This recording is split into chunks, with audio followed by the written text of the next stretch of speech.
That should be.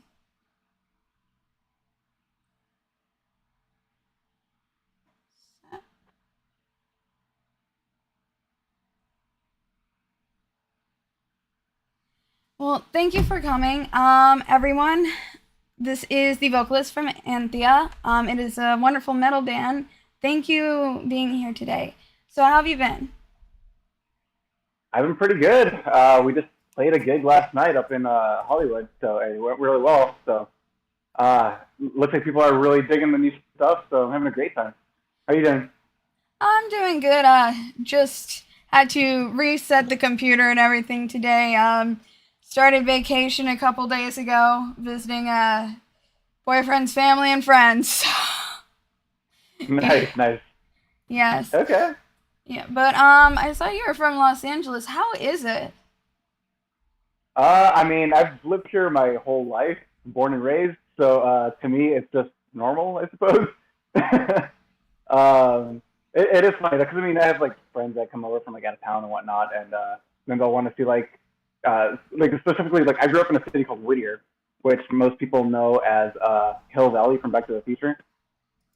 So like I don't know, people like want me to show them around that kind of stuff, and obviously like all kinds of like touristy stuff around here. But to me, this is just home. So I heard it can be very nice in California, but some don't always like it, so I've always been kind of curious. Well, I mean, I intentionally don't live right like in the city. I'm not in like downtown LA or in like the middle of Hollywood. I, I, I love it there. I love going out there, and there's plenty to do, and it's great and everything. But I also like my peace and quiet, so I'm kind of in the suburbs, a little bit outside of all that. Oh, that's really nice. Yeah, Makes sense. yeah. By the Oh, way, like I noticed you released a new song, I think a month ago. How did that go during the process? for the release, yeah. So that song is "Tales Untold," and it's actually the title track of our upcoming album. So that's the first single of our new album, and we actually have a couple more coming out. So we have one in, I believe, this month in July, one more in August, and then the album is released August 27th. Oh, So that's amazing. yeah, yeah. I mean, people really seem to like it, and I'm really proud of the album. So I'm. This is just like a sneak peek of what's coming. That's really awesome. It's gonna be pumped. Yeah, I noticed the new song had quite a few views for when it came out. I can see why, but yeah. I mean, that was a big shock to me too. I was like, oh my god, like that. It's definitely blowing up way faster than the first album. That's for sure.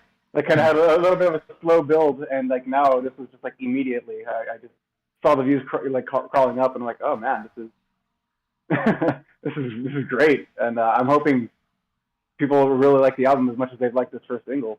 So, I bet it will be fantastic. What Yeah. what was your favorite concert to when you were starting a concert? Which one has been your favorite one? uh, to perform or as a fan, what do you mean? Like a performance. Um, well, with this band actually, it was kind of interesting because it wasn't going to be a band at all. Like this was just kind of something I was doing for fun on the side. Because I had my main band at the time was my old band Celador, and so that's what I was focused on. But with Celador, I didn't write any of the material, so it was kind of almost like a session hired kind of thing. Like I was just basically playing what they told me to play, and I had a lot of fun. It was great, and I love the music and everything. But I wanted to focus more as a songwriter. So I just wrote some songs, made a little demo, and got some friends together to like record some songs. And to me, though, I was gonna say like that's that. We just recorded like three songs and we're done. That's it. And I didn't want to like call it the Diego Band or anything like that. So I literally made up a fake name, Anthea. I was like, all right, that's the fake band. This is the band Anthea. And then it was actually my friend who was the drummer on that recording, who is actually the drummer for Anthea now, Peter. And like I've known this guy since high school. Like we've been like friends and jamming forever. And after we recorded that demo, he was like, it was his idea, saying like, oh, you know what, we should actually try to do something with this, and like play some live shows and stuff, and play these gigs, play like these songs live. So I was like, yeah, let's do it. Let's put together a band. We got a bunch of other like old friends that we've known like since high school, and we just kind of got together, learned the songs, did a couple covers as well, and our very first show was at the Whiskey A Go Go in Hollywood. And to me, like that was like a that's like my best memory of this. Just like this whole unexpected thing. Like we weren't expecting to play any shows whatsoever, and here we are, just a bunch of friends playing some songs that we just recorded for fun and playing at the Whiskey A Go Go, and it was a great time. So to me, like that's like the most like special memory when it comes to live performances with Anthea. That's actually quite interesting to hear. Quite a bit of a funny story, honestly. Yeah, it was just a lot of twists and turns. Like, just a band that wasn't even a band to begin with, but here we are. I guess that's the best way to go with it. For sure. Seems like you made the right choice at this point in time. I believe so. Yeah, I mean, no regrets for sure. Yeah, we've been having a lot of fun. That's fantastic. And yeah, thanks.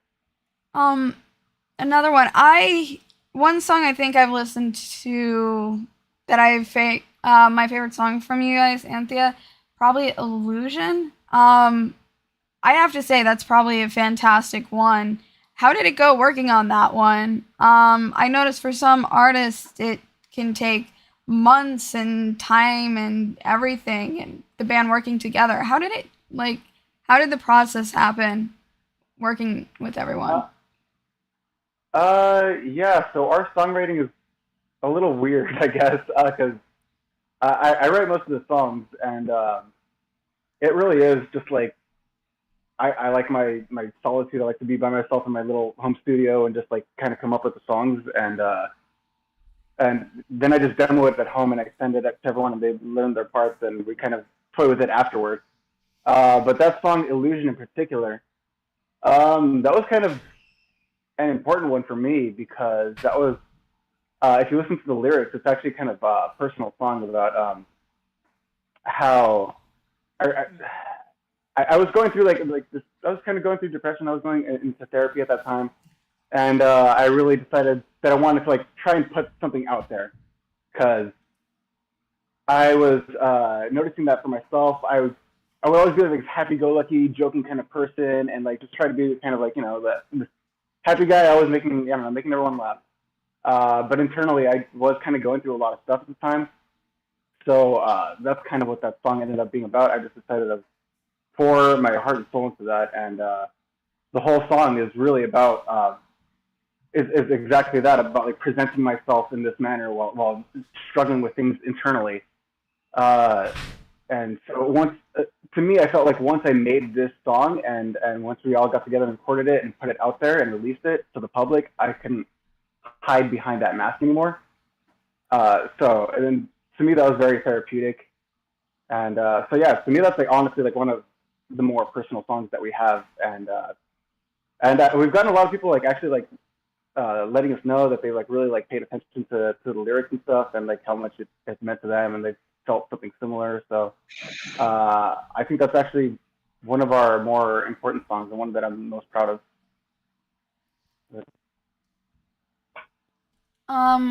When you play that song, like how much emotion do you put into it? Like if you play it live, how much emotion and what do you feel when you're doing that? It feels very it's like a weight off my shoulders in a way. Cause like, I felt like every once in a while, I kind of feel like I start to go back there a little bit, but the fact that that song is out there, I can't hide behind that, what is in the lyrics as the mask of illusion.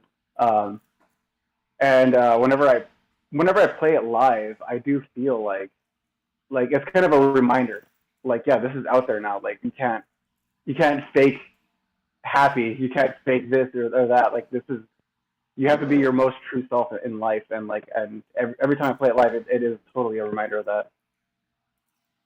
Yeah, I've seen a lot of music like that can actually be therapeutic for many people out there. Oh yeah, definitely, definitely. I think music definitely has a very special way of connecting with people, and also like I also get when people might listen to that song and not really like think about that aspect of it, and they just to them it's a cool like shreddy kind of epic song, and that's awesome too. Like whatever you get out of it, you get out of it. Like if for you it's something you want to mosh pit to or headbang to, that's awesome too. Because I obviously we're going for that as well. So yeah, so I mean whatever you get out of it, as long as it's something positive in a way, then that's that's all I care about. Yeah, it's sound. It can be cathartic, and you can actually like just empty out everything, and then you're essentially restarting like after you listen to it, you're restarting it to some extent, like your cycle, whatever. Yeah, and I think that's something that's really cool about music too, is that it is kind of a like a time capsule. It's like a snapshot of a memory kind of thing, of like a certain point in time. And like I'm not even just talking about like for my own songs, but it's interesting to like I don't know listen to anything like from like the '90s or something, and like that moment in time of the '90s, and you kind of like are reliving that in a way. It's just I don't know. I think that's a really interesting aspect of music in general. Yeah, for me, I mainly grew up on bands like Linkin Park, Breaking Benjamin, 3 Days Grace. Mm-hmm. That was my genre. There was also trap. I still listen to them. It's definitely one of those underground ones, but not underground at the same time. Sure, sure. And Okay. a lot of music like that. I will admit my family had me listen to other genres from classical, instrumental, classic rock, but Okay. I've always enjoyed, especially music like hard rock, metalcore, some death metal. That's kind of why I got a lot of interest into your music there. Okay. Oh, that works. That's great. I mean, I'm into all that kind of stuff too, so that makes perfect sense.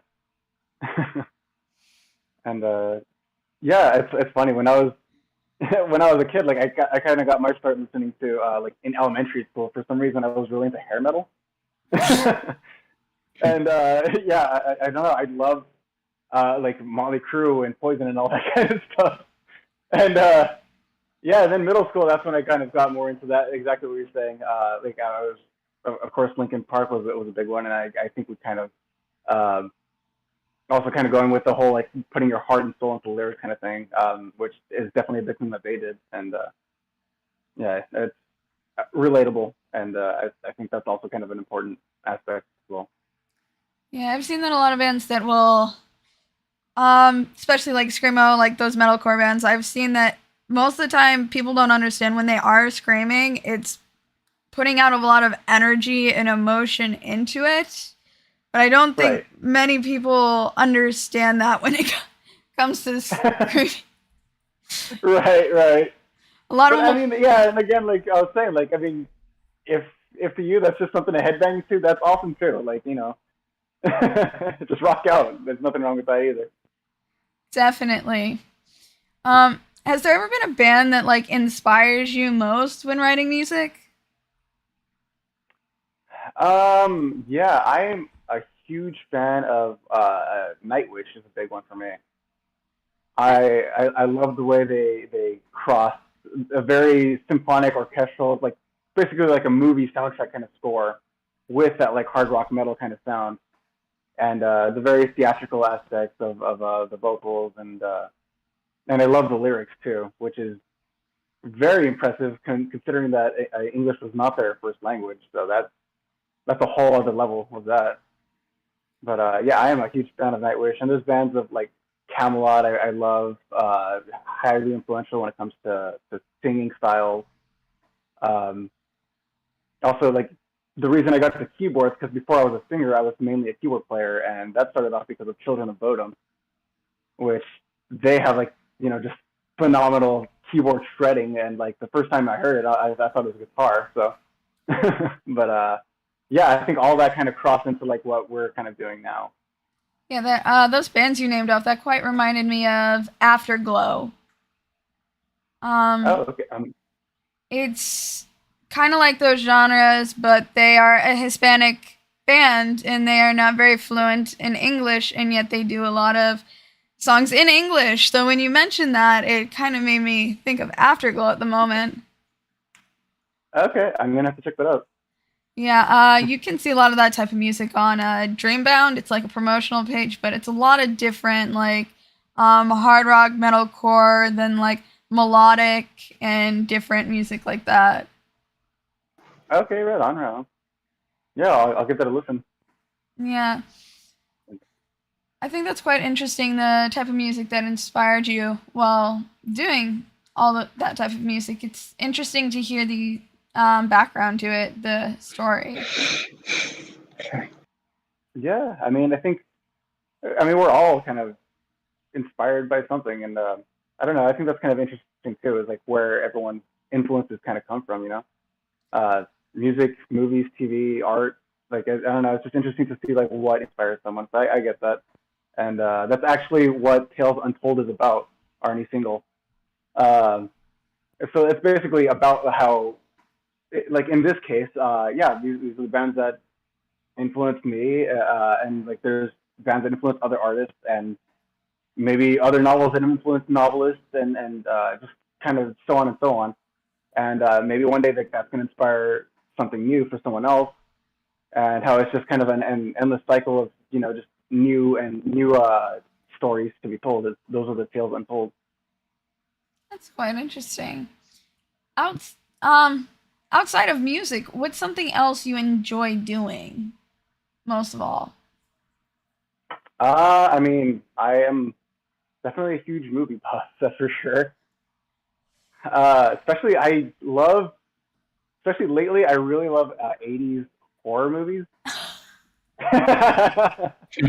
And the cornier the better. I And I actually started collecting horror VHS tapes that I find at like thrift stores and stuff. That's fantastic. Yeah, Got but that the nostalgic quality's not feeling. great. Don't expect. Oh yeah, definitely. Yeah, you have the VHS types of ones, and it's like that nostalgia. I Hmm. There's this funny story to we all know Lion King isn't a horror, but this is a very funny story. Sure. So when I was a kid, Lion King was always my favorite, and you know how Disney would have it in the lockbox. Right. So The Disney Vault. yep, the Disney Vault. Sorry, but they. I was a little kid. Lion King was always my favorite movie. They did not have it out, and I was living in Florida. I wanted it so bad. My mother and my nana were going to every movie place, even if it was like old movies and stuff for sale. They went from like Hollywood part of Florida, Tampa, the Florida Hmm. Keys, Ocala, all over, until they finally go to like this one movie place that's almost it was all old movies, and they say they didn't think they had it, but go into the one basket that has like $5 movies. They dig to the bottom, they find Lion King. They bring it back home for a surprise. 2 days later, Disney Vault came back out and was having Lion King. Oh man. Hey, but you had it 2 years prior, and that's honestly really cool that they did that for you. That's awesome. It's always this funny backstory to watching Lion King. You know what? You earned that movie though. After all that, like you deserve all the Lion King in the world. Yeah, I can't thank But, them enough for doing that. And I was like 2 years old when they did that for me, and I'm just like, God damn it.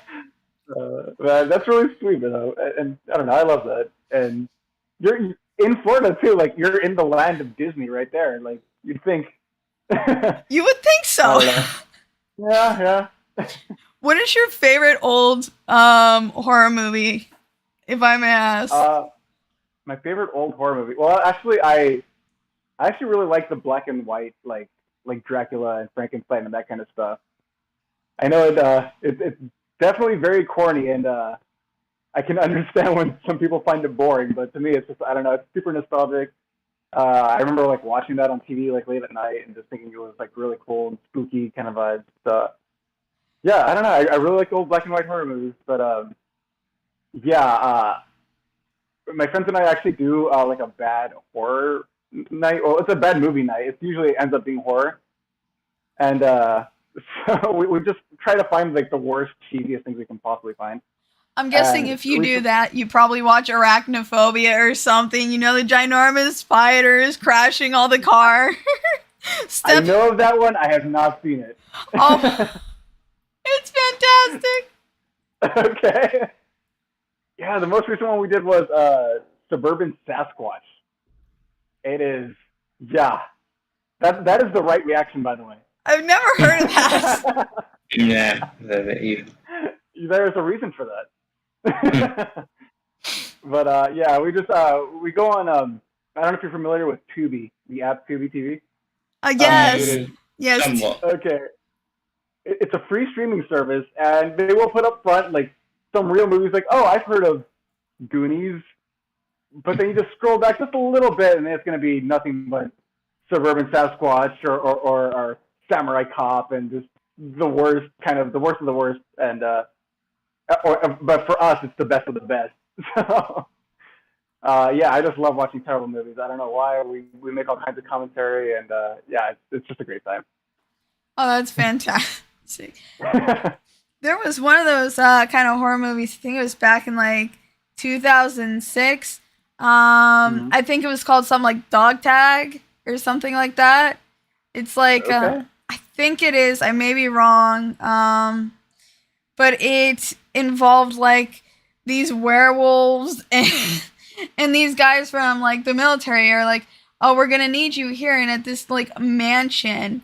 And at night, this one dude would turn into like a werewolf, and they were trying to turn even the military guys into them. And I'm just sitting back like, what the hell is going on here? Oh, he fell out. Let's see what the issue is. But yeah. Yeah, I remember he mentioned having issues with Spectrum.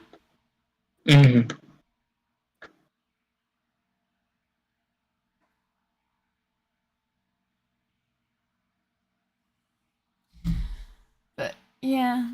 I mean, did you ever have a favorite movie? If I may ask, Mason?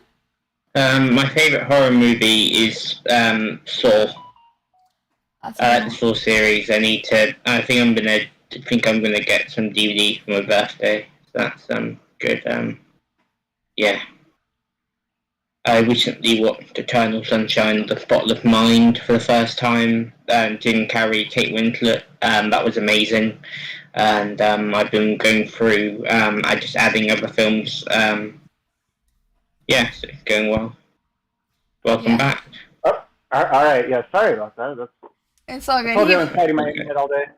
Yeah, he was talking about how Saw is one of his favorite movies. I'm sorry. Say that again. Mason was talking about how Saw is one of his favorite movies. Yeah, okay. It's my favorite horror series. And another one I like is Conjuring.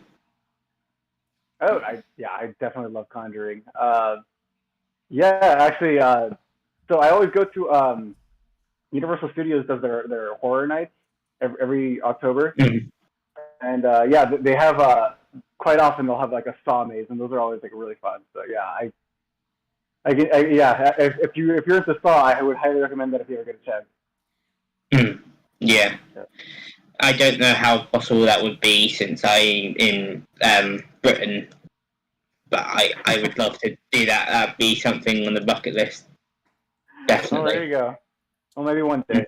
You ever like those? You ever like those horribly made horror movies where they say it's gonna be fantastic, and then you go and watch it, and you're just like, what the hell? Like the crappy horror movies where you can practically laugh at it. Oh yeah, That's the best kind. Have you ever watched Have you ever watched Cabin in the Woods? I love Cabin in the Woods. I Yeah. I like it because of how bad it seemed to me. Like some of the stuff in it just seems so random. I'm like, Yep. what just even happened? Like some of it makes zero sense. Right. Yeah. But that's I don't know. That's exactly what I go for. There's stuff like that, or Tucker and Dale versus Evil, which is another great one. Yeah. Sometimes The watching horror movies are totally throw you off. Yeah, sometimes watching the worst horror movies is like watching a comedy skit. So I even have to say those can be great. I 100% agree with that. That's probably why they turn into spoofs. Oh yeah. I mean, eventually you make like 30 of a series. I'm sure it has to get corny at some point. You know, Twilight's actually put as a horror thriller movie. Interesting. I don't know if I guess vampires and werewolves. That's about as far as in horror you can get with that. Yeah, I've never seen the Twilight films, but I don't think I'm going to. Not much. When I found out, all I'm thinking is, oh, it's a romance kind of movie. No, it's a thriller horror movie, and I'm like, what the hell makes this horror? No wonder they put that. I mean, there's 2 different Twilight spoofs, but I can't blame them for doing that. Because you ever heard of Vampires Suck? I've heard of it. I've not seen it though. It's a spoof of like all the Twilight movies put into one. Okay. And I can see that. It's just great to watch. Okay. It's a good skit. It kind of another good spoof you might like is Spartans or something like that. It's like a Spartans spoof off of 300. Yeah. Right. It's probably. Yeah, I'm vaguely familiar with that one too. I can't say I've seen it, but yeah, I know of that. Yeah. It's like I Am Sparta or something like that, and I'm just like, okay. Jesus Christ. Well, I'm sure someone listening or watching this is probably screaming right now. It's like, no, it's this. This is the title. You guys got it wrong. I don't know. Last time I watched, I was like 7 years old, which probably shouldn't be allowed. But, I was watching unrated horror movies when I'm like 1 or 2 years old. So. Fair enough. Yeah, I know. I definitely had that too. Because my mom loves horror movies too. And she didn't filter that out from us. She was like, oh, I want to watch this movie. So you're going to watch this movie. Yep. Didn't matter what's in it. You just sit there. Mm-hmm. But now you turned out great. Right? You turned out great. Indeed. And now you got the Karens that are like, you should not do that. You should not watch that. And it's like, I knew a helicopter Karen mom, and she would not let this one dude talk to girls till he was 18. He could not watch horror movies till he was 18. And I'm just like, what the hell? Okay. That's... that might kind of negatively impact you in a way, actually. I don't know. Like, it's going to have like the opposite effect that you're expecting. Exactly. So you either got those moms, or you got the moms like, the parents like we got, they're like, screw it, do whatever you want, pretty much. Yeah. Got it. I mean, no regrets here. I mean, even my Nana was having me listen to Eminem when I was like, 2 years old, maybe? And she was dancing to the real Slim Shady. That's great. That's good stuff. I'm guessing you weren't monitored with music either? No, not really. I mean, my parents just thought it was, like, confusing. They were more just thought my taste in music was weird, I guess.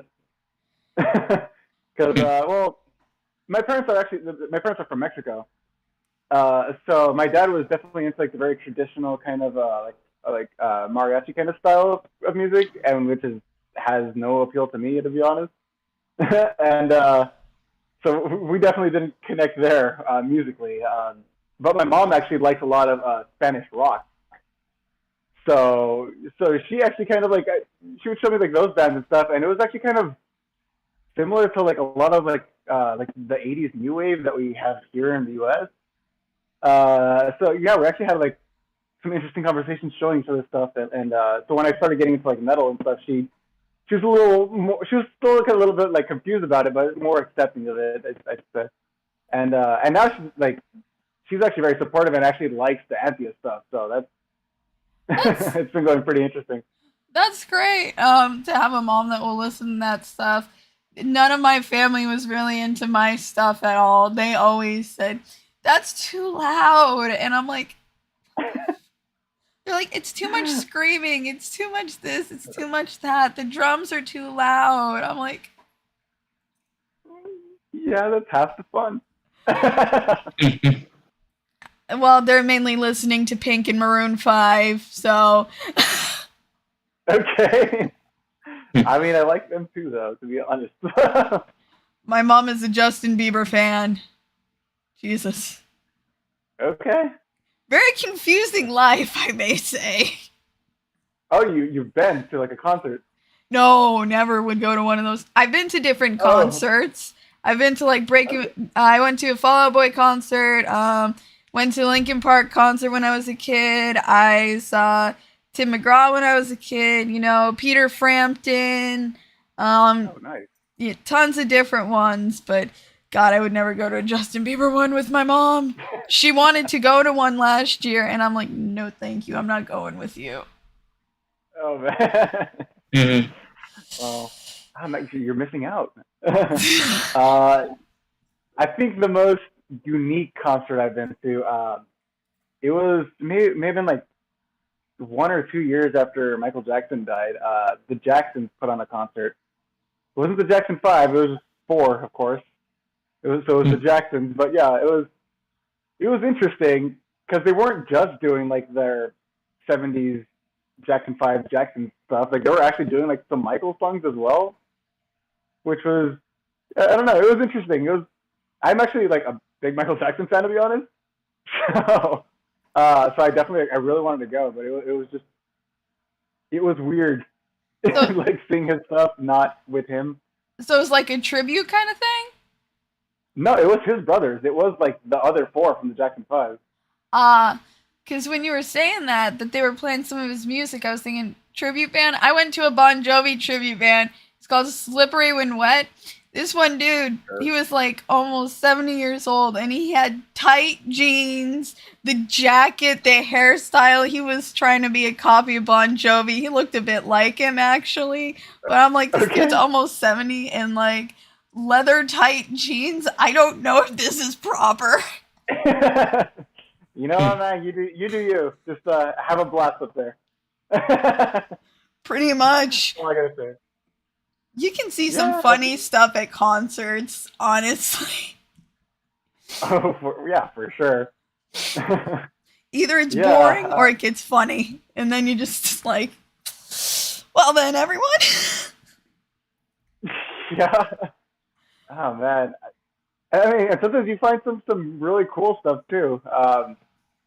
Actually, I'm remembering one concert because I've been playing in bands since I was 14. Oh, wow. And one, yeah. So one that we played in, I think I was like 16 at the time, and there was this other band where this guitar player, also he was probably like 15ish as well, and they were covering "Sweet Child of Mine," and he goes up to do the guitar solo, and he does like the power guitar slide or the power slide on his knees kind of thing, and he falls over and breaks his arm Oh, on wow. stage. Yeah, but the thing is, he still played the solo and the rest of the song. Like he still got through it, and I'm like, Impressive. this guy's a trooper. Like, yeah. Wow, that sounds painful.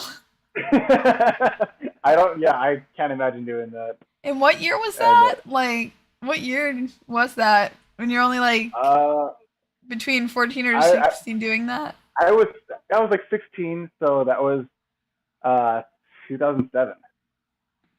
Damn. Nice. Yeah. Why you say like you say damn, is that You thinking that's old, Mason? It's a while ago. It's several years ago. 2007 for me. That was, I don't know, that I was barely like 4 at the time. I don't know. I was 8 in 2007. Okay. I remember back in my day. That's how I feel when I say children now. I'm like, God, I'm 23 and that thing's 5. I'm old enough to be its mother. Jesus. Oh, no. You never expect that. Do you know how many times I've been called ma'am by now? Oh, no. I mean, yeah, I get sir, and that's been happening for many years now, so yeah. Yeah, now I will always think it's sweet that they're respectful, but it's also going to make me feel older than I am. And now I understand the people that were in their 20s when I was a kid that felt offended in a mild way. I can now understand them. Oh, man. Yeah, a recent conversation I met someone like after our show, and this guy just asked me like, oh, like how old are you? And I told him, oh, I'm 30, and he's like, oh, really? You look young. I was like, oh, okay, that's sure. I don't know if that's a compliment or not. It's a compliment. I mean, you do look kind of younger than 30. I'm even surprised. Oh, well, thank you. My birthday's actually in 2 weeks. I Oh, will be wow. 31. Nice. Yeah. Nice. I was guessing you were like 26, 27. I'll take it. I mean, it's better to age slowly by the time you're in your 50s than to look your actual age. You know, it's skincare, man. It's a magic trick. Very good skincare. That will always help you out. Exactly. No. I mean, why don't you could write a song about that to inspire people to use like skincare. I mean, hey, they do on commercials. Yeah, there you go. Get a jingle going for some face lotion. There you go. They make good money on commercials with songs. I mean, hey, why not? I mean, yeah, sure. In a way, that sounds kind of fun too. I don't know. It's a bit of a challenge. Could be a challenge, but yeah, sounds quite. I mean, hey, always try something new. I am all for that. Yeah, definitely, for sure. I'd wonder how they do for like rock music for a commercial though, like hard rock music for a commercial. Don't really see that, but hey, you never know. Sure. I mean, it's gonna be one of those like corny products. It'll be like face lotion for men. It's gonna be called like Thunder Punch. That's fantastic. It seems music literally is like your like whole personality, like your spirit right there. Right. Oh man, yeah. I don't know if I want to really endorse Thunder Punch, but sure. It's really fun to see the personality you have, like talking about like the humor and how much it seems music is to you. It seems like a huge impact on your life, writing and doing all of that. Oh yeah, 100%. Yeah, I pretty much always have music going somewhere. So, and there's also the fact that my brain never stops coming up with stuff and yelling at me to write something. So. Hey, that's actually great though, because when you do that, it honestly means you have this huge artistic side, and it's not everyone really has that. Sure. I mean, I think we all have our own like ways of like creativity. Yeah, like I don't know, like I consider like cooking. That's definitely like creativeness right there, and or poetry, writing, painting. There you go. Poetry. I've done poetry. Like 3 of them I wrote. Some of my friends says that seems more like a song than a poem. But I've done video editing. I've done graphics. I've done cooking. I've done photography. There you go. Yeah, no, I think everybody needs that kind of like some sort of creative outlet. That's definitely very cathartic, and And it really, like, I don't know, it's very fulfilling because it feels like you accomplished something. Yeah, I even played the piano when I was a kid. Oh, really?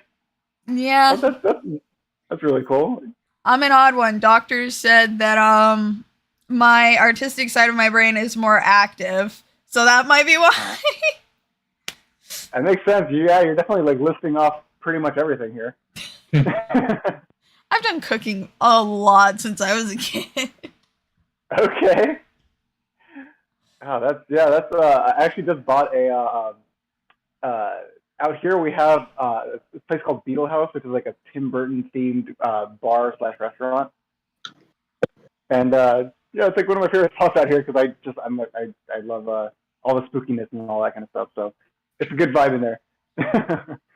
But they have a cookbook that they released, and so I just got that, and I'm actually vegetarian, so I need to like see what I can turn vegetarian out of this book because yeah, it's a lot of meat in there for sure, but I'll figure it out. No, that's weird. I've eaten a lot of vegetarian foods before, and it's quite interesting to learn all those vegetarian and vegan recipes. So, yeah. But that kind of reminds me, when you're talking about one of those kind of restaurants, down in Florida in Central, we have this thing called Gator Joe's. It has it's a bar and grill, but it also has live music. It's on this huge lake where a few people thought it was an ocean because they're more towards areas where there's no beach, so they don't understand what one is. And it's just a lot of water. It's a ginormous lake. It's called Lake Weir. You have Little Lake Weir, and then you have Lake Weir, and it's huge, and it's right between Summerfield and Ocklawaha, and the place Gator Joe's is right on the entering of Ocklawaha, and you'll get alcohol about this big for $9. These weird mixes. Okay. A meal size for like 3-4 people for $15, and it has live music, and you can eat out on a dock or inside the place, and a lot of people will come from other states to even go there. Okay. They sell a lot of gator, but I mean, it is called Gator Joe, so. I would expect so, yeah. Got fantastic recipes. All right. A little different than Trader Joe's, but sure. I mean, they have chicken too, but it's not like people usually go for that. Well, sure. I mean, yeah. Most people don't go to a Mexican restaurant for a burger. I get that. I lived next to a Mexican restaurant / store. It was called Pepe's, and it'll have this one store to it, and it'll have their fresh meat because they raise their own animals, and like they didn't have like brand chips or drinks. It was all of theirs and connected. There was like this Mexican restaurant with tons of different foods, and they even had like Mexican desserts right near the checkout. Oh, nice. Yeah, it's a lot of people. There was a neighborhood I lived in next to it, and a lot of people would walk out of the neighborhood, and it was right there, and we'd be having lunch and like our coconut drink. That's cool. Yeah. I mean, well, my family's from Mexico. I'm born in LA, but my family's from Mexico, so I definitely love like Mexican food and all the, especially like desserts and stuff. So. Yes, and it wasn't like it's not like a Taco Bell. It actually has Mexican food. Right. Yeah, that's not exactly Mexican food. I mean, granted I do eat Taco Bell from time to time, but I wouldn't exactly say like it's. I don't remember my grandma ever making a Doritos Locos taco. Yeah, the neighborhood, it was mainly a lot of Hispanics. So my friend, Angel, she would make a joke because I said I always love Taco Bell, and she would always say to me that that's white Mexican food, and I'm like, and? Sure. Get the chicken quesadilla, but no, like Pepe's is like great place for it, so she'd have me go there instead. Oh man, I mean, yeah, there's definitely like plenty of like great like actual Mexican food here, but I do occasionally go to the Taco Bell. So. Yeah, no one can say no to that, honestly. Right. I do like my junk food for sure. But But it's no better than when you have your mom making the traditional Mexican food, I bet. oh yeah, definitely. That's tops. But That's yeah, but like, and also like living in California, there are like plenty of like traditional, like actual like Mexican restaurants because Mexico's right there, so makes perfect sense. yeah. One of my friends, Angel, her and her family would invite me over for dinner to eat actual Mexican food too, and it's absolutely delicious. Oh yeah, yeah. It's no Taco Bell, I'll give you that, but it's amazing in its own right. God, that's what I forgot to do. I forgot to take you to Providence and actually show you real Mexican places. Yeah, like I said, I've been on vacation in Rhode Island to visit him and his family and friends. So yeah, they actually have restaurants that are actually. No, not restaurants. It's usually either a truck or just some guy cooking out of his garage. Oh, there's that too. There's that, yeah. The Chinese food here is much different than the Chinese food down south. Well, yeah, here it's actual Chinese food. Down south it's American Chinese food. Sure. Yeah, I mean, I will say I wouldn't know. Like, I feel like I've been to some authentic places, but it's probably fake too. I don't know. It's the same with like how I can identify when it's fake Mexican. I'm sure I've had plenty of fake Chinese. I just wouldn't know it. It's a my family always loved Chinese food, and I'm not gonna say the comments my family made about what Chinese places to go to get good Chinese food and why. Family wouldn't know real Chinese food if you punched them in the face. Let's just say that. Well, honestly, it's probably not that bad, but they always said never go to a Chinese food place if there's anyone white. Yep. Okay. That was my family. And I'm like, yeah, sure. I was expecting something much worse. So. Oh, there was worse. That's just the milder comment from them. Okay. Okay. Well, I think we should leave it at that when it comes to Definitely. that. I'm a lot different than my family, and many of my friends can confirm that. Well, good. What's your favorite food your mom has made for you, by the way? I mean, I have a sweet tooth, so for me, it's always desserts. I love desserts. Dessert? Yeah, she makes really good. It's called arroz con leche. It's basically like a Mexican rice pudding kind of thing. Oh. And I don't know what she does. I've never had it like at a restaurant or anything like the way that she makes it, and I don't know what she's doing differently, but it's incredible. Sounds really nice. Yeah, it's like a very cinnamony kind of a rice pudding kind of a thing. Yeah, I don't know if that really counts as food though. That's more something you have after it's a dessert, but. I mean, you still eat it, so I guess it could count as a food. I do still eat it, and I could eat that forever. So yeah. It sounds more healthy than a lot of other desserts. Maybe. I've seen very unhealthy ones. Okay. I mean, it's not quite Hostess cupcakes or anything like that, but yeah. But yeah, no, she makes a lot of she makes really good enchiladas as well. Ooh, enchiladas. Those are so good, honestly. Yeah. And she's shown me how she makes them, and I can't seem to get down exactly what she does. I don't know what she's doing differently, but I can't quite nail what she's doing. So you can never do better than your mom when it comes to cooking. Your mom is a different story. I was gonna say, don't eat my mom's cooking. His mom is a different story. When it comes to my family, you either eat my cousin Billy's cooking or mine. Anyone else is questionable. Okay.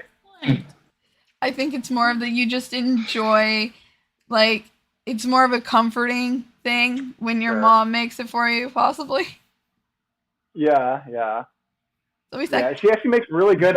This is kind of like within the family. What she's known for is that she makes her own salsa, like from scratch, and she has like a little garden in her backyard with like different like kinds of like chilies and peppers and stuff. And yeah, she makes her own like chili like from her garden from scratch, and it is like the most amazing thing. And everyone like it's really really good and it's really flavorful. And she also makes some like specifically for herself because only she can eat it because it's so damn spicy. that's her special like salsa. It's basically eating straight lava for her, but that's what she likes. But for everyone else, for the rest of us, she makes like just really flavorful, like really good stuff that you can put on pretty much anything. If it comes to things being hot as lava, I think I could probably get along with your mom. He'll even say I eat things so spicy to the point it's not healthy. Okay. Yeah. I mean, as long as you're enjoying it, right? Like your tongue will burn, but the flavor is worth it. Okay. I don't know, man. I like my spicy food, but I also like to taste my food as well for the next few days. I mean, I guess that's true. Just have milk; it'll get rid of the spice right away. No, it doesn't. It helps. It doesn't get rid of it. Well, like honestly, if your mouth is burning, just have a sip of milk and it goes away. Have you heard of or ever done the one chip challenge? That's what I'm gonna be having her do on my Twitch one of these days. Oh, there you go. That and the world's hottest gummy bear. Yeah, they want me to do gummy that. Bear. There's a spicy gummy bear for some reason. There's a spicy gummy bear because when you chew it, what happens when you eat a gummy bear? Where does it get stuck? In your teeth? Yeah. Okay. It's the gummy bear. It's the gift that keeps on giving. That sounds like a whole lot of no thanks. It sounds horrible, and I never want to even be near it. Hey, okay. I'll be fine. I've eaten probably unhealthy levels of spicy, so I'll be good enough. I'll just have my milk with me if I really need anything. So hey. You know what? Good luck to you. You're a trooper. She's more stubborn than a trooper. She just enjoys the pain. Or there's some sadomasochism if I ever heard it. Something like, or where you just give yourself everything just to make yourself feel worse, and then you end up feeling better, or whatever. Yeah. The moment you had said that, though, I started thinking of "Pain" by 3 Days Grace. Oh, that brilliant song! Just the energies. Not as shitty as I remember. Well, Pain was that love pain. No, I finally got my moonshine open. Oh, okay. I'm like, I thought you said, how would I think of that? I'm like, no, that mason jar has been sealed for like a year now. I have not been able to open it. Okay. Ignore me. Just never listen to him. Excuse me. As she cuts me off with the chair. Oh, okay. I don't listen to him that much. Hey, you should hit Alt F4. What'd he say? You should hit Alt F4. Huh? What is this? Uh-huh. I mean, I can do it. What?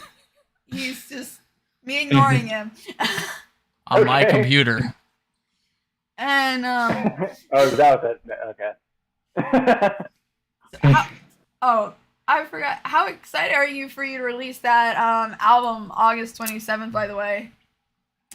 I am so stoked for it because we recorded it throughout 2021. So it's kind of been done, like recording wise, it's been done since like the end of 2021. And then of course it had to be like mixed and mastered and all that stuff. That was a whole different process, but like we've kind of been like waiting to like finally release this thing. And honestly, like me personally, like this feels like the album that I've been wanting to make since I got into music. Like it's definitely the culmination of like everything that I'm a fan of. Like it's all the bands that I love, all like the movie soundtracks that I love, and all the different inspirations, the poetry that I like, and like all that kind of stuff.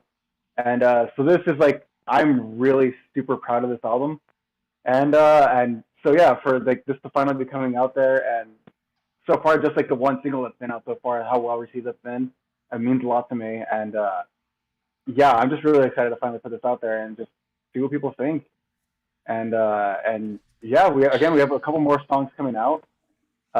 July something something. I don't know the exact date. Is the next single.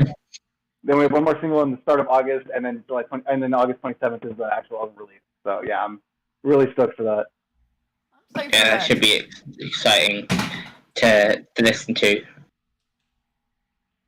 Yeah. When they first sent us back the like the final master, the final mix, I was blown away like how good of a job like it all kind of sounded together, because yeah, we recorded like the actual recording process was all done in my apartment. Like I have my own like home studio in my apartment, and this is where we recorded everything. And it was actually funny. It was my guitar player Juan.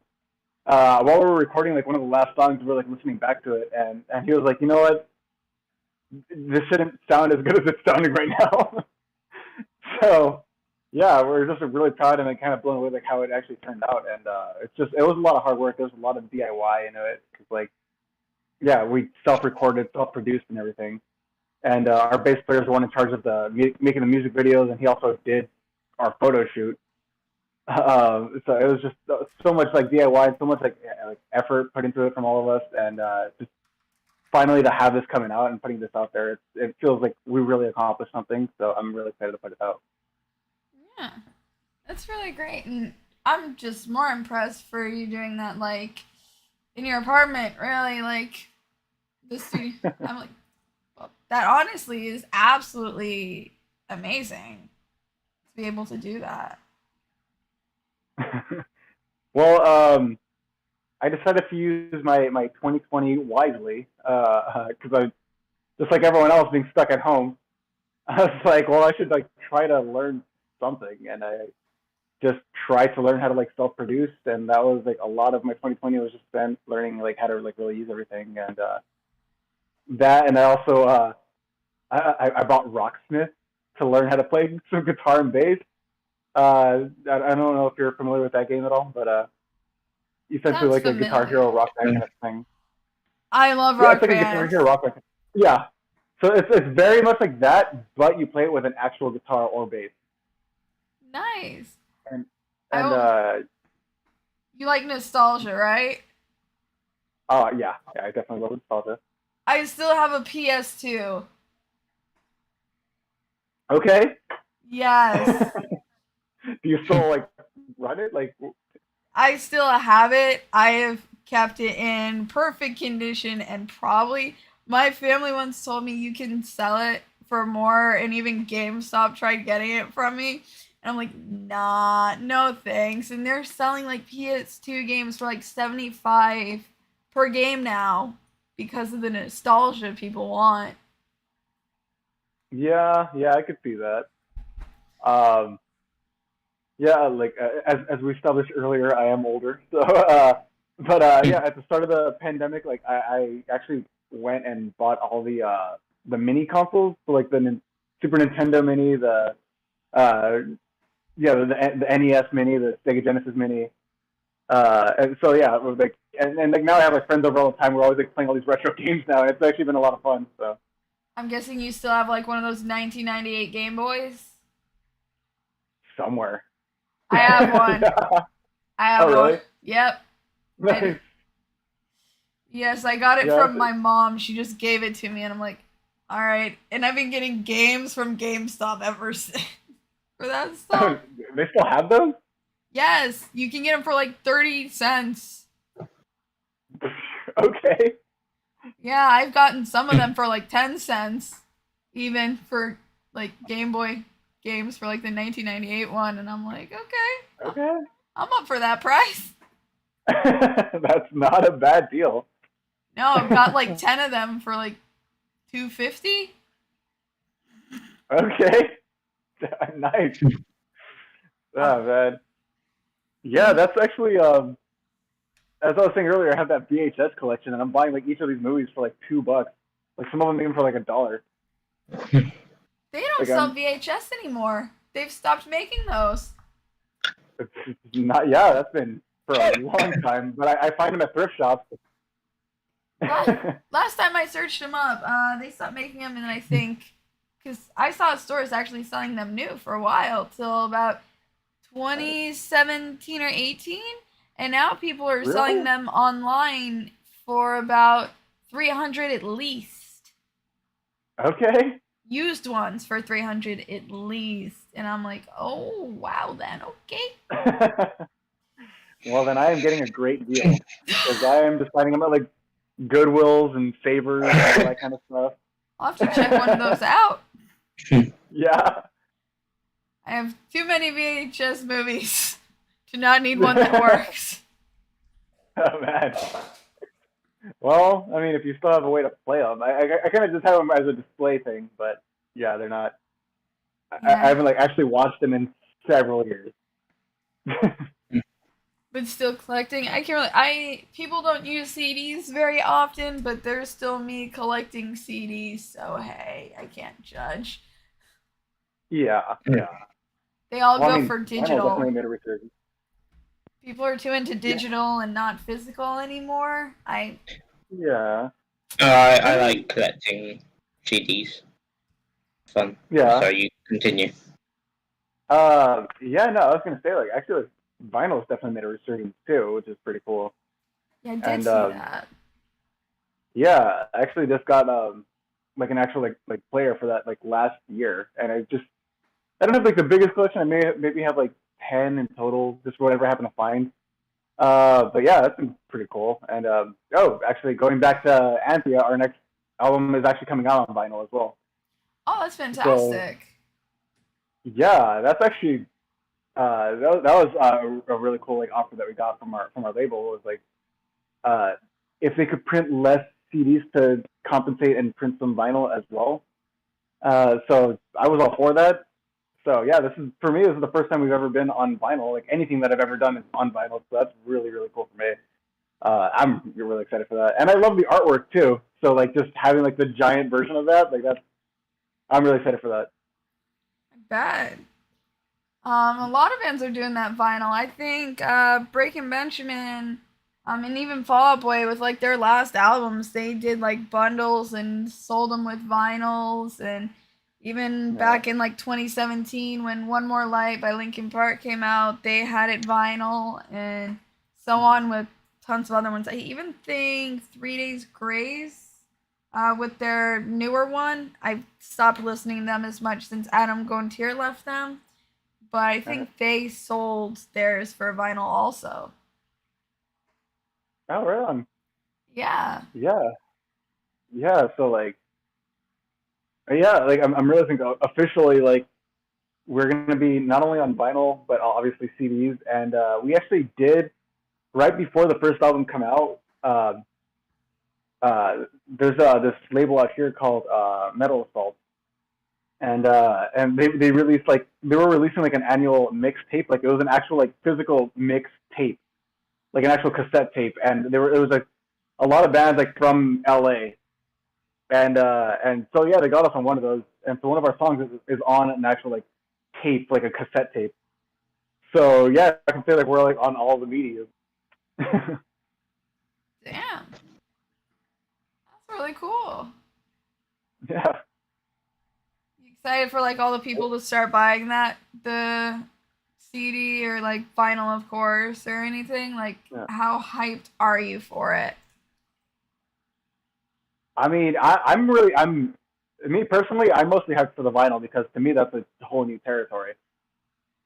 So yeah, that's gonna be interesting. And I'm just excited to have that like set up on our merch booth, like at shows and stuff. Just like have the vinyl there, like that. On display, that's really cool and exciting. And I know for sure I'm gonna have one like displayed on my wall here in my little home studio somewhere. Nice. That will definitely look cool, and anybody who comes in like, I have vinyl up now. Exactly. It's a whole new world for me. Because I saw a photo of someone actually, they collected tons of vinyls and they had actually covered their back wall with them. Okay. It was insane. It had from Marilyn Manson to like Peter Frampton to some of the newer vinyls, and some was like instrumental artists. Like they had like I think it was Ludovico and Yachty ones and everything. It was insane when I saw. It was like literally covering their entire back wall to their room. That's pretty cool. Very. I would. Yeah. I'd be like, wanna set my room up like that? Damn. I mean, you probably can't ever listen to them again, but other than that. But I mean, there's Spotify and all that stuff, so yeah, you can do that. Yeah. People are even doing that with like blankets now, but you like when you go to a concert or you just buy them online, get like a band shirt, and after so long when they're like sometimes too big or too small on you anymore, or it has like holes on it, people will now cut the logos out of it and turn it into like blankets by doing that with all their shirts. Oh yeah, actually, so with my previous band, Solidor, the singer of that band, Chris, he has like his own like little home studio, and something that he's done with like he would always take like the last remaining shirt of like whatever like design. So like we have like one left of this design, and he would take that and just add to like this quilt that he has in his home studio. So he just has like this home studio quilt that has all the different shirts that we've always had in the past. Really? Oh, did something happen? No, it's fine. It was nothing involving you or us, and if anything happens, I can just edit with the video and have it also with the audio. Nothing is much to worry about. Okay. Worse has happened. Yeah, were you guys still recording when my thing dropped out? Like, were you guys still able to continue the conversation for a second? Or? Yes, okay. Because once you have the video, you can convert it into MP3 file and things like that. Right. Okay. So it's nothing bad at all, and it's easy to even set up and everything. It's Discord has bots and stuff like that, and it's quite interesting how they do that. Yeah. Okay. Yes, like even like there, that's fixed up. I see what it was, but yeah, it was the whole thing. But yeah, it'll be fixed up. Don't worry about it. Apparently, the bot itself, their tech to the bot that made it was having glitches. That's what the issue was. Oh, okay. Yes, but it'll be all right. All right. But I'm definitely gonna probably want to get one of the vinyls or at least a CD when those come out. Because I'm excited to hear all the music too, and that comes out in August. Yeah. Let me know. I'll send you one. Yeah, I'll send you one too. Oh. Nice. Oh, awesome. That's all. I'll just message you where I'll be. Yeah, there you go. Yes, but you're in. So it's Florida and England, right? Is that what you said? Yeah. Oh, I grew up in Florida. I said till I was almost 17, but I live in North Carolina. Right now I'm in Rhode Island. Yeah, right now for a vacation, I'm in Rhode Island for my boyfriend's family and friends. Right. Okay. Cool. Yes. I'm in the south of England. Yeah. Okay. Near Southampton, if I don't know. Something you're familiar, somewhere you're familiar with. I don't know. Not. I've actually not been out there, so I'm not very familiar. But definitely. Like, let me know.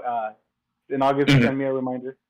Have you ever been to Georgia or North Carolina? I haven't. No. Oh, I'm in this small town, really close to Georgia. It's where I've been for a while. It's like 3,600 people, and it's mostly retired, elderly. Okay. Are you trying to say that you're retired and elderly? Oh, my mom and I moved to North Carolina because my grandparents had moved there when I was 14, and my mom's like, "Let's live near your grandparents," and I'm like, Okay. "Damn it!"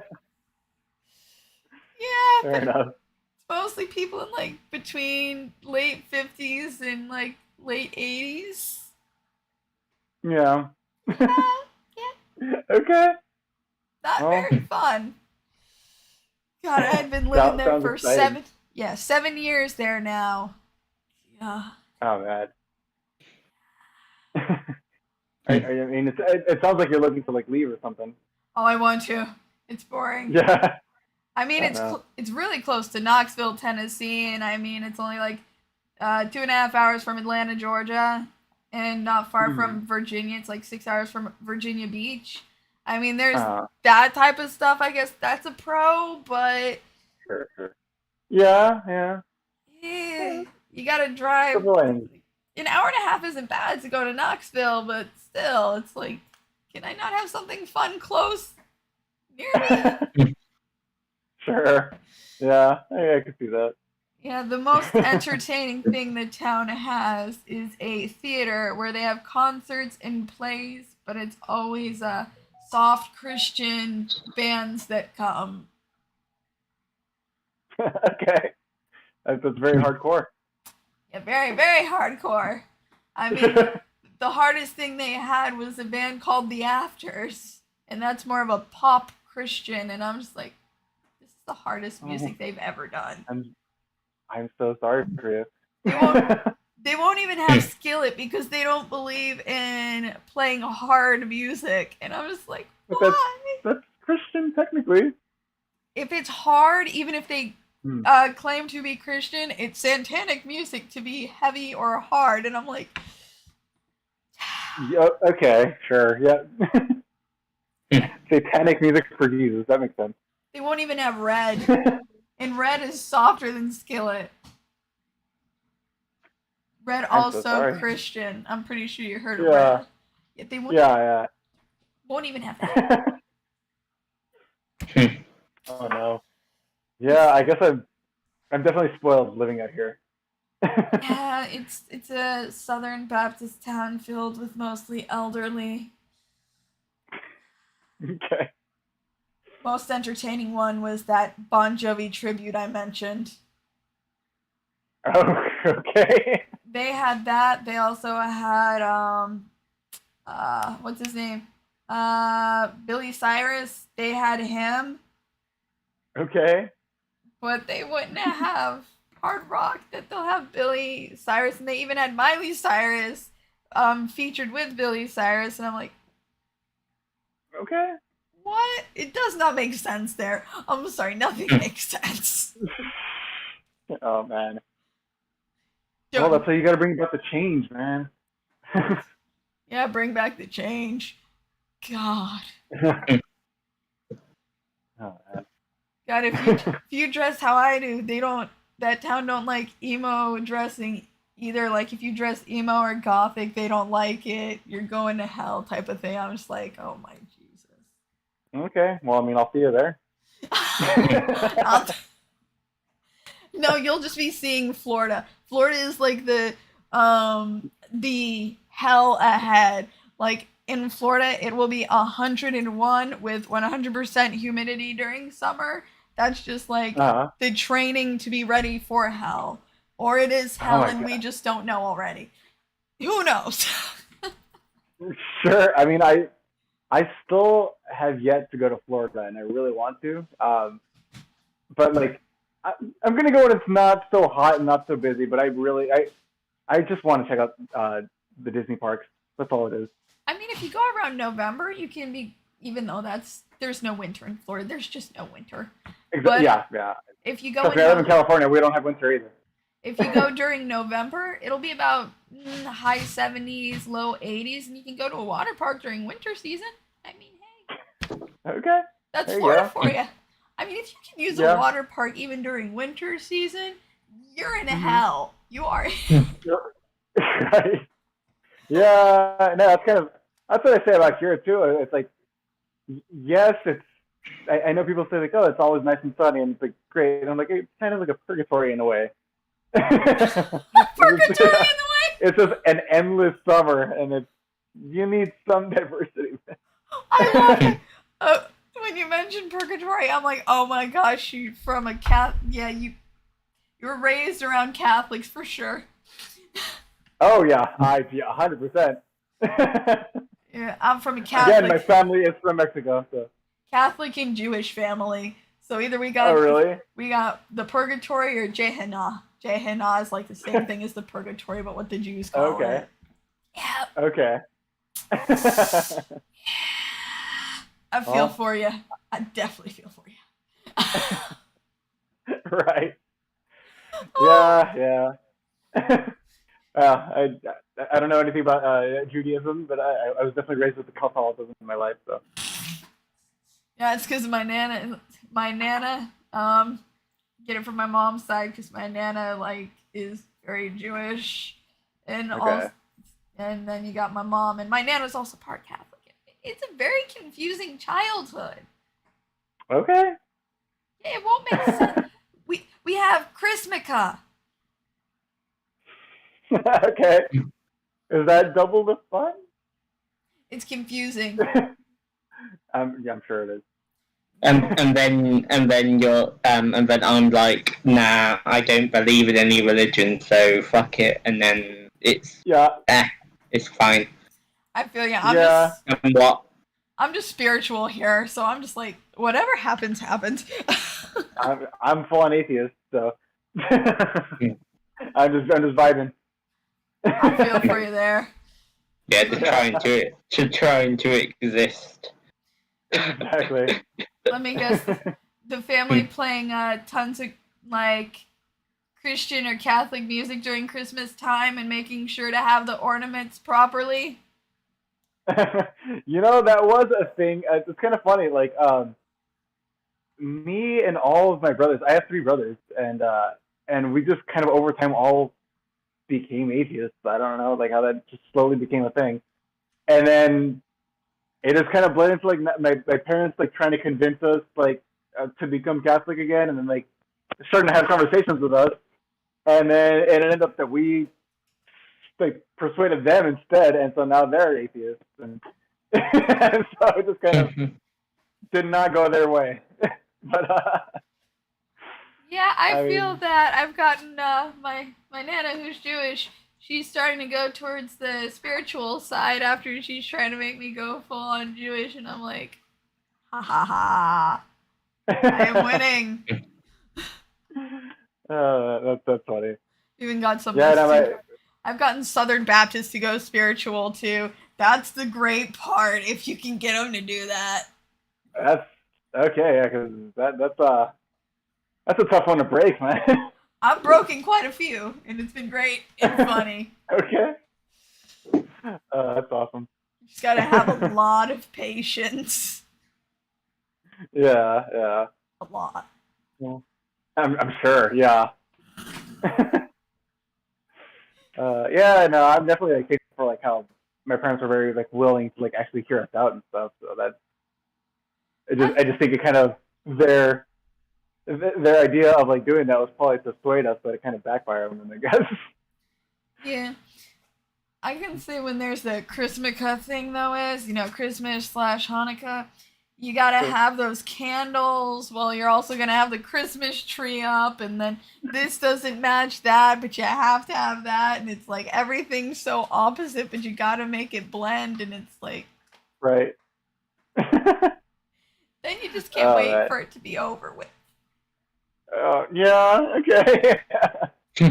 Yeah, I kind of, so I obviously, like I said, I'm atheist. My girlfriend is spiritual. She's not any religion, but we still do Christmas. But I kind of do, in my place, I kind of do a Nightmare Before Christmas kind of thing. I have a black Christmas tree. On the top, instead of a star, I have a bat. I just go all out with the spookiness, but it's my own version of it.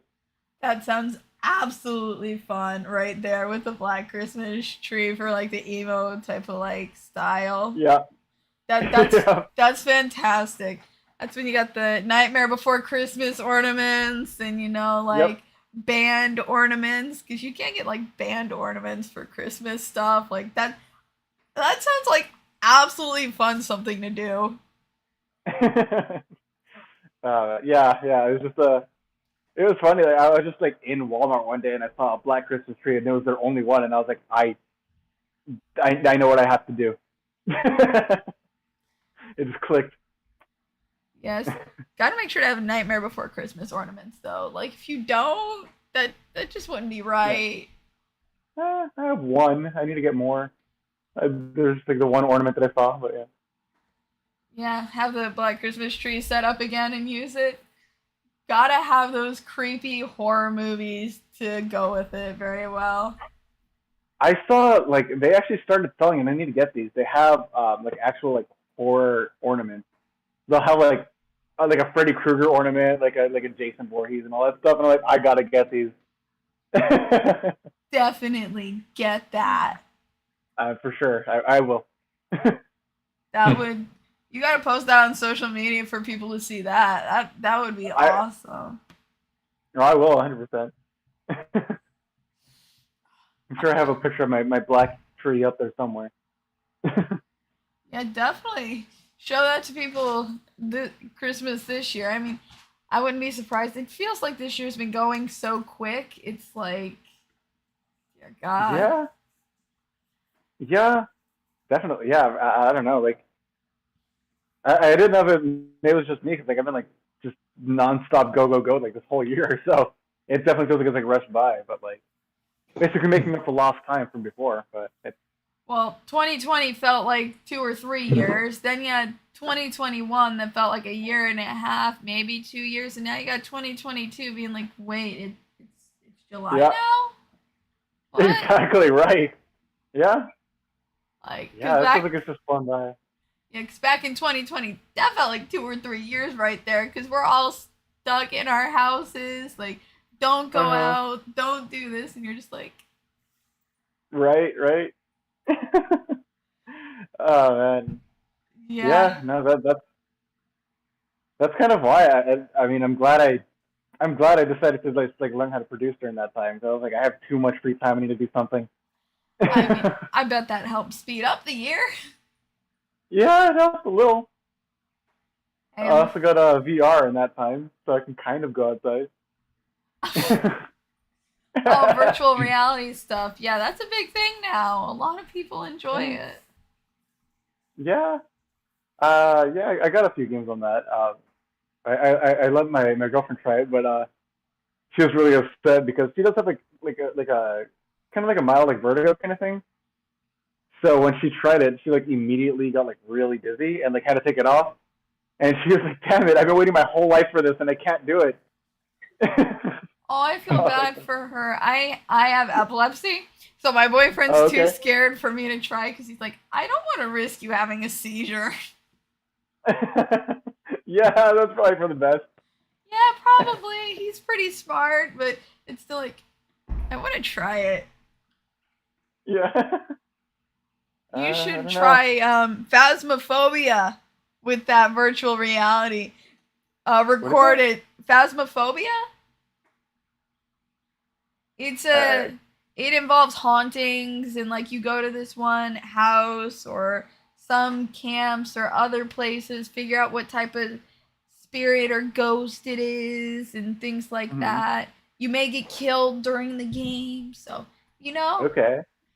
Try doing that on Instagram or like Twitch or something or YouTube and hear you scream as the ghost tries to kill you. Well, to be fair, I mean, like the most amount of time I spent on something there was like, other than Skyrim, was it was Resident Evil 7. Oh. Yeah, and that is pretty fucking intense in VR. I will say that. That definitely sounds like it. And I'm sorry, but I keep noticing your hair, and you said you always liked those metal hair band music back then, and I keep thinking, Does he having his hair like that because he like metal hair bands? No, it's just. Did that inspire your fashion? I just like having long hair. Yeah. I like it. I like the headbang. Same. I mean, yeah, there you go. try going up. Well, I mean, it's like an old-fashioned thing, so I guess you're going with some classic style right there without even trying. Sure. Yeah. I don't know. I like it. A new metal hairband. There we go. Oh man. I don't know about that. We're not. We're not going that way. Yeah. I'm not trying to be the next Motley Crue here. Especially now. One of my friends' moms had a crush on Motley Crue, and I'm just like, okay. Yeah. And then there was everybody has their preference. And then one had a crush on Bon Jovi. Okay. I guess that's what parents were into at that time. So hey. Sure. Yeah. That makes sense. I guess. Yeah. I mean, I'm sure. Like, one day they'll make fun of us for the emo stuff. So I mean, that already kind of happened, and then it came back, and then they're gonna make fun of it again eventually. All styles eventually come back. It's exactly. Never. That reminds me of you ever heard of Emo's Not Dead? No. A YouTube page from Matt Cutshall, and it's the funniest stuff. He even did it with that one guy who does the dancing from Dancing with the Stars. So yeah, okay. And he made these funny skits. It would usually involve like emo or goth songs, like ones from 30 Seconds to Mars, or like music like that. It is just quite funny. Or like Simple Plan. They had Simple Plan and one skateboarder in it, and I always remember his name. Tony and people. Hawk? Yes. How do you forget Tony Hawk exists? I don't know, my brain. I mean, I know there's an entire subreddit dedicated to people who have met Tony Hawk and not realized he's Tony Hawk, but... Oh, yeah. I just knew it involved Hawk, and then I forgot the first name. My favorite one of those was when he says he went to the airport, and the TSA... Yeah, you know exactly what I'm talking about, yeah. The chick that's like, oh, aren't you Tony Hawk? Or you look a lot like Tony Hawk, the skateboarder guy. Do you know him? It was the name. She looked at the passport, and she's like, yeah, she looked Hawk. Oh, like the skateboarder. Yeah. And he's like, yeah. And she's like, I wonder what he's up to these days. And he's like, this. And then the sarcastic posts he has, I think, on his Facebook or something, with explaining the situations. It's hilarious. Imagine living your whole life as a famous skateboarder just to have it come down in your 40s to people saying you look like him. Yeah. Or I don't know if that's like a blessing or a curse. You can just go through life, I guess. Yeah. Isn't Tony Hawk now in his 40s, almost 50? God, I think... I would say 50s probably. Yeah. So I'm sure you've listened to Simple Plan. So in this video, because it was for Matt Cutshall. He's 54. Oh, Jesus. There you go. In the Emo's Not Dead video, they had the vocalist of Simple Plan be Tony's Hawk dad in it, and everybody's in this one chick who's the girlfriend to the emo dude in the video. She's like, she asked the vocalist of Simple Plan, "How old are you? Tony Hawk's supposed to be older than you." And it was just like this funny skit that went on, and nice. Yeah. Okay. It's some weird. All right, I'll check it out. It's some great stuff. I've made him watch some of the videos. No, you haven't. I've had you watch Emo's Not Dead videos. Probably. I don't know. He forgets things. No, not really. You just like blocked it out. Most it's likely. Like a traumatic experience. I mean, I know I've showed you some of Simple Plan's most popular music, and you had no idea who it was, so there's that. I don't listen to a lot of newer ones from them. It's not newer. It's their older music, Katie. Yeah, I like the more popular songs. Sue me. I don't care. I've showed you their most popular songs. You had no idea who it was. Hey, I don't like Green Day either. Okay. She also doesn't like Avenged Sevenfold, which confuses the ever-living crap out of me. They're not bad, it's just not something I vibe with, okay? That's fair. I mean, I will be honest. I like Avenged Sevenfold music. I was never a fan of the vocals. Yeah. I'm so sorry, but. Well, I can respect it from you. You make music. But from the person who supposedly listens to everything. I listen to more bands and know more music than him. Just on Apple Music, I have over 3,000 songs and over 300 and close to 300 bands on my list. She likes to believe that. And then there's a bunch more on YouTube. So hush. If he wants to compete, I'll compete. Okay. He just likes that, like, weird rap music. I'm just here witnessing the competition go down. Rap is trash. I'm a spectator. Nice.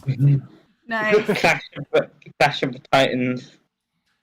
You should have seen Mason and I before. We'll compete. Who knows what song quicker? I think that is like an actual game, like an app, isn't it? Song Pop. And then there's Song Pop 2. Yeah, that's the one. Now they have Song Pop 3. Oh, really? Yeah. I actually haven't not tried it. So. The third one sucks. Second one's the best one. Why does it suck? I would imagine. What could they change about it? Too many glitches to it. The form of it doesn't look right. Nothing. They all look like poorly designed mobile apps. The second one's good. What was that? The second one's good. They've never done anything different to the first one, but hey. Okay. He'll always try to say something. I guess it was like the same thing with like Rock Band and Guitar Hero at the time. It's like they're all basically the same game, but there's like a million versions of it. Yeah. I mean, there is that. And for some reason, Guitar Hero 3 was always my favorite one, even though it's the same as the rest of them. Oh, that reminds me. I had got a Guitar Hero game from GameStop purposely because it had What I've Done. It was the only type of music game that had What I've Done by Linkin Park on it. Oh, you fucking twat. I played the song What I've Done. 5 minutes. Then it's like it disappeared from the game. It was gone. I checked every Guitar Hero game I had to see if I was confusing which game it was on. I leave my cat I checked every single one and it was gone off of the game. What? Katie, that sucks. you heard him ripping up a roll of toilet paper. Or paper towels. I did not hear him. He's loud. I've had him for years. This is what my cat does to paper towels and toilet paper. I can't have anything nice with you, can I? I'm not good with cats. I'm sorry. Cats aren't good with me either. Clean this.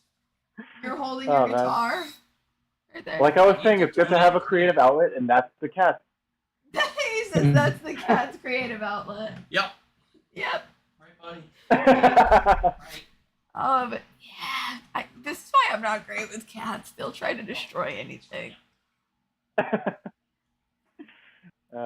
Cats don't like me. I don't like cats. Every time I've been around one tried to scratch me so bad I started bleeding and it wouldn't stop. Oh, okay. Yeah, I mean, I don't know. I really like cats. I tend to get along with them, but I've met some asshole cats as well. So, yeah. I think I've met maybe 1 or 2 nice ones. You've met 3 in the past week. Yeah. Okay. The only ones that have ever been nice to me act more like dogs than they do cats. Oh, I mean, I think dogs are definitely it's easier to manage, but it feels more like I feel more accomplished when I get a cat to be my friend. Cats will love you, and cats want love from you on their time. Dogs want you anytime you want to give attention to them. They'll be so easy to manage, and you just they're like such sweet creatures. And I'm just they're more lovable. For sure. And less hurtful. There's that, yeah. I don't want claws in my skin or ripping my clothes. Says the one with 2 rats and a tiny dog. That's my grandparents' dogs.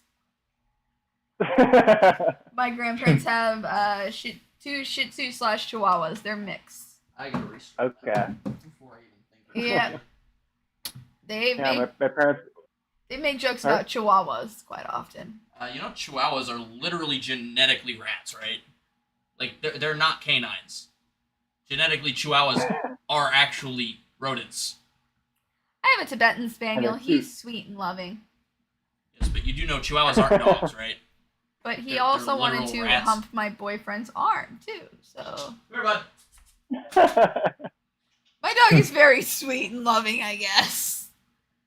Sure. There you are. Oh, man. That's animal Yeah, spirit. yeah. Hey, Katie, you remember that? Yeah, we have on their own time thing. The cats will only love you on their own time. Yeah?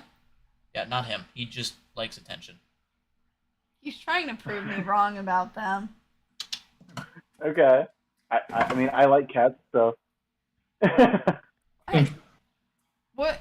Did you ever have a favorite cat? A favorite cat. That's. I don't know. It's kind of tough because they all have their own like personalities. I guess I've never owned a cat. I will say that. So I've like had like friends' cats and like girlfriends' cats, and those were like my homies. But I never like actually had one. Like even now, like in my apartment, like they don't allow pets, so I'm kind of screwed there. Aww. Yeah, and it sucks because I really like animals, but I can't have one. So. Well, I've never had any pets or cats, but my favourite cat I'd say is a cheetah or a lion. I don't like house cats, but big cats, Okay. yeah. Fine. I've had multiple types of pets. I've had hamsters, I've had dogs, I've had sugar gliders, I've even had a ferret. Ferrets are disgusting creatures, but they are adorable. They're very cute. I've never actually held one or anything. So They're cute, but they smell horrible. Ferrets are wonderful. They are. Mine, but I had again, it looked the design, what he looked like. He looked like a thief. He would steal things and hide it under the couch. We found out. Okay. And he was. At least you know where it was. He got out of his cage constantly, no matter how we locked it. Okay. That's a ferret for I mean, you. I did have guinea pigs at one point. They're really cute, sweet. Oh, those are so sweet. Yeah, they're really cute. We had it was pancakes and rosemary were the 2 guinea pigs, and I remember pancakes. We called her crazy cakes because she was just always like running around and like just like causing chaos and like throwing hair around all the time, and then like pancakes just like lived like. She just seemed like she was like just so over her shit. They definitely had their own like personalities. Those were really cute. Sweet. If you ever have a sugar glider, though, they're great. They will get on your shoulder, and they are like these nocturnal animals, and they will jump off your shoulder or off of anything, and they will glide, and it looks freaking awesome. Okay. Literally, why they're called sugar gliders. So they have like you know how a kangaroo has those pockets? Yeah. They have that. Okay. And they'll put like the sugar glider baby in the pocket. It's interesting creature. Yeah. that sounds really cute. And then you feed them frozen baby food. Okay. Interesting. They like eating that, and it's healthy for them. They're something. Okay.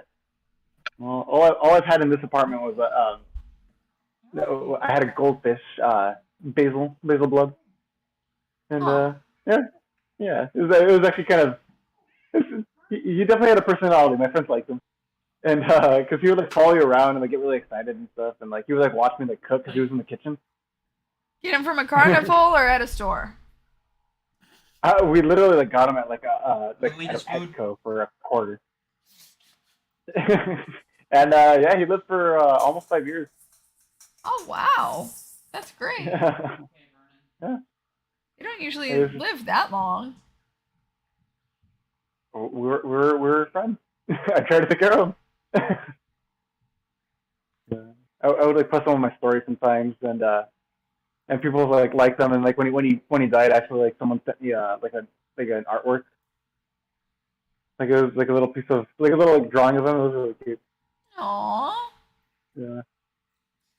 So But, you like to just have that chill time and everything too with friends.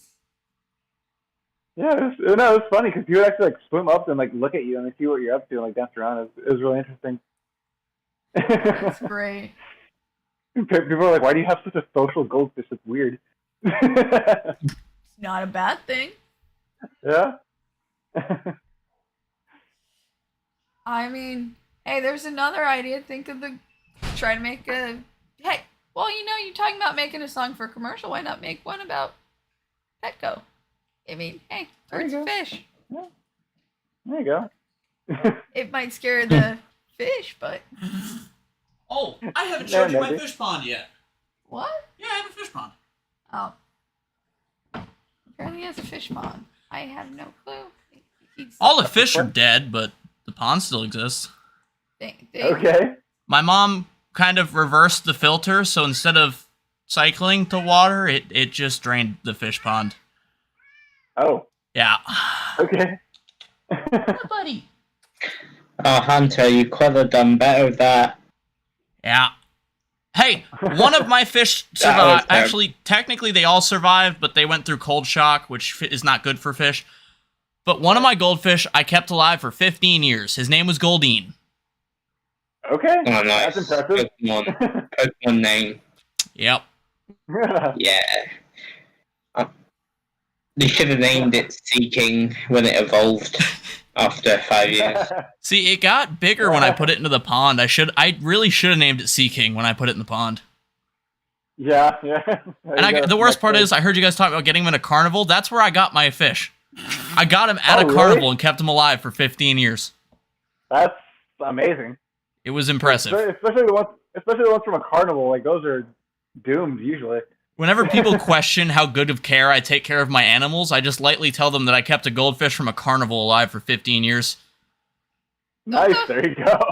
Don't those things usually die in tops a week? Usually the max lifespan for a goldfish is about 16 years. I'm saying from a carnival. From a carnival, they'll usually last for about a week. That's why I just said max a week. Yeah. I've seen one say bye-bye in a day. Oh, man. Okay. Yeah. I don't think that's supposed to happen. Well, that's the thing, especially if, say, it's in a bag full of water and it gets shaped by a girl called Darla. Right. Why are you sleeping? Nice. Sinatra. Nope, not Junior. Just Frank Sinatra. Yeah. Okay. Well, here's mine. He's growing. I know. Why do you think I showed it to him? Because I wanted to see his records. Go. Yep. Hell yeah. First Elvis record. Yeah, there we Nice. go. Nice. I was hoping you'd have something like that. That's why I pulled that out. Yep. Here's my.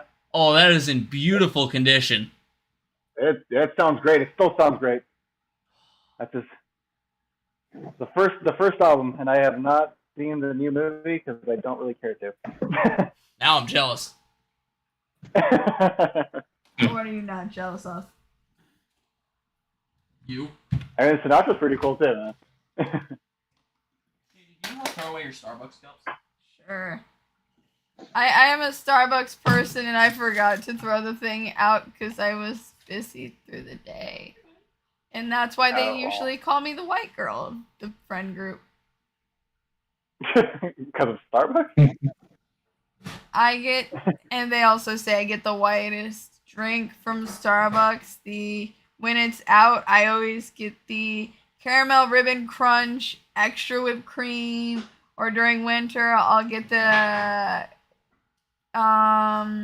pumpkin latte, or I mean, I I'll be honest, I always used to get myself a PSL. You get what? The pumpkin spice latte. Yeah. That's the best thing for wintertime. Exactly. I can't fault you for that one because I do it myself too. You always gotta get the extra whipped cream though. It's like the yeah. Well, I always like to get the Frappuccino version, but like I'm also like in California, so it's hot no matter when what time of year it is. So it's perfect. Hey, you can never turn down pumpkin spice latte from Starbucks. That's the best. Yeah, I'm not gonna argue with that. I'm just waiting for his comment to make towards it. Mm-hmm. You already called yourself a white girl. Yeah, well, he likes that drink too, so. Yeah, but you're a white chick from Florida. That's different. Hey, Florida is one of the most... California's number one, but Florida is in the top 5 with the most Starbucks. Yeah, but in terms of... Yes. In terms of, stereotypes, you literally fit the basic white girl from Florida stereotype. Without even trying to, make fun of you, you do. And it annoys me every time. She calls herself out on it. Okay. It's better to call myself on it than hear them, and I mainly am over the drinks. I mean, in Florida, you will see a Starbucks 2 within a mile. 2 Starbucks within a mile. And even if you go to Target, Target has its own Starbucks. And then when you get out of Target, there's an actual Starbucks outside of it, right next to it. Mm-hmm. So it's like 2 Starbucks right there. We have that here, and I think they finally got rid of the McDonald's. But there was like a Walmart, and literally right outside of that Walmart, that Walmart had a McDonald's and a Starbucks in it. And right outside of the Walmart, there was a McDonald's and a Starbucks in the same parking lot. So you get it. You get and I'm like, I'm like, this corner right here, this parking lot, this is the most American thing I've ever seen in my life. You get it right there. You understand it. We also had a road that was literally that was called like the most epic battle of all time because it was a McDonald's and across the street that's literally facing each other. It was a McDonald's and a Burger King. That's how it is here. Yeah. Well, Rhode Island's the smallest state. Actually, the worst part is down the road, there's a Wendy's on one side, a Burger King literally next to it, and then a McDonald's on the other side of the road. All at one street corner. Nice. Okay. They have better pizza here than in North Carolina, I will admit that. They got some of their own You pizza haven't places. had actual Rhode Island pizza yet. We can go up to Capitol, or we can go up the to... one he ordered from the one Providence. Yeah, that was just, an okay pizza place. You haven't been to Capitol Hill yet. Look, I'm used to Domino's or actually, you know what? Caesar's Hang on. Pizza or go the normal very American white pizza. I mean, or Pizza Hut. I mean, I'm used to all that. Yeah, fair enough. The only thing man, I did recently try. I did mention that I'm vegetarian earlier, so I do try all the fake meats and stuff. And I saw that Little Caesars started selling a thing called Plantaroni, and I was like, well, I'm gonna try anything once, so I gave it a shot, and it was disgusting. Oh. Yeah, I would not recommend it. Does not taste like how I remember pepperoni tasting. I'll say that.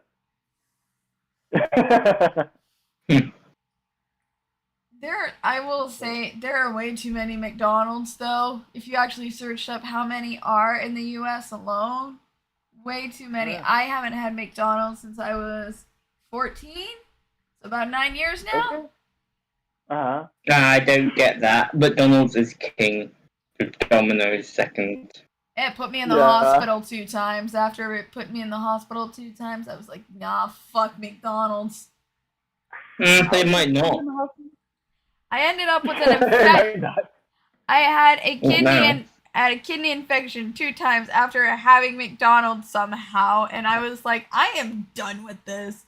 And I couldn't eat. I was constantly puking. Kidney infection was constantly puking more than I ate or drank. It would all come back out. So I was like, I am done with McDonald's. Yeah, but it might not have been McDonald's that was causing it. I'm a fucking person from McDonald's, so it could have been something else, Katie. Well, I mean, it happened right after I ate from them both times. Yeah, but didn't necessarily mean it maybe the correct cause. I don't know on this. And then after I never ate from them again, it didn't happen again. So kind of. Okay. Yeah, I can honestly say that's the first I've heard that, but Yeah. So I was like, okay. You know what? I'm just not gonna get from there. I'll have my Arby's curly fries, like a good drink from Starbucks, and get my chicken quesadilla from Taco Bell. There you go. I don't blame you. Surprised you never had anything from Taco Bell, but okay. Or the chicken strips from Arby's. Arby's has some good stuff. Or like their spicy chicken wrap. Okay. Well, I don't something that works for you. I don't like much takeout food, but or fast food. But when I do, I'll go with that. Sure. Yeah. My go-to is Carl's Jr. I don't know if over there it's Hardee's or what it is over there. But oh, okay. I know what you're talking about. Yeah. That's my go-to. Nice. But I haven't had McDonald's in I don't even know how long. Well, I mean, I had their coffee. They actually have pretty decent coffee. But other than that, I haven't actually had their food in years. I got the last time I got McDonald's was this week. I'm a fairly regular customer when it comes to that. Fair enough. One of my friends. So you do remember your last infection? How was the kidney infection? Oh, good. After that, I've been fine. Had to be put into the hospital both times. Oh my god. Yeah, it was that bad. I mean, I couldn't even eat without puking it all up or even drinking a damn tea. So. Okay. Oh man. Yeah, but as you're mentioning other favorite places, one of my friends, they're a fan of the food from Hooters. Okay. They go strictly for the food and will leave right after getting it. And I'm like... Is it good? I honestly have not been. They say the chicken's really good there and all the other foods, not just that. So, hey, they're going in to get the food and taking it right out. I'm not judging anything. Okay, sure. Oh, man. It's like getting Benihana to go. That's great. Yeah. On your free days, when you're hanging out with family, what do you guys normally do? Well, I mean, we like I mentioned, we do have the terrible movie nights. We also all like retro video games, especially like arcade kind of games. My older brother actually collects. He has actual like arcade cabinets from the Arcade 1-Up thing. So we've been doing that a lot lately. It's like playing like Ninja Turtles and like Street Fighter and stuff like that. Nice. And yeah, we mostly just hang out. We like to like hang out in the bonfire and kind of like have drinks and just talk and stuff. But and also we have like theme parks out here too, so we'll definitely do that and stuff. And you said your brother makes the music for the band with you, or well, you write the music, but he's part of the band. I think you meant. No, we don't do any music together. I thought I heard you mention he was part of your music before. Oh no. My oldest brother was in a band like years ago. They did like a Spanish rock kind of thing. He was a drummer, but we've never like jammed or anything. We just kind of all did our own thing. We all have like kind of our own style too, so. Didn't decide to pull like a Breaking Benjamin move where brothers start a band together type of thing? Yeah, my older brother does play guitar, and we have a similar kind of taste in music. I think he's a little heavier, more into like the death metal kind of stuff. And he and I have jammed like once ever before, and it was okay. I don't think our styles really mesh well. So yeah, so I don't think the Valadez band is ever going to be a thing, but. Hey, at least I'm sure both y'all's music is good. Actually, I did really like my oldest brother's, like, because my brother that plays guitar, he never really had a band, but my other brother, Ernie, he was the drummer in that Spanish rock band, and they were actually really good. Yeah, he's like since like stopped at this point, but yeah, he was a really good drummer, and the songs were like really catchy and really good stuff. Very like he was very into like the Smiths and like that kind of stuff, so it had like that kind of vibe, but in Spanish. That's really awesome. And I also wanted to say thank you for being here today, and especially for how long you have. And I'm definitely going to be checking out your music when it comes out.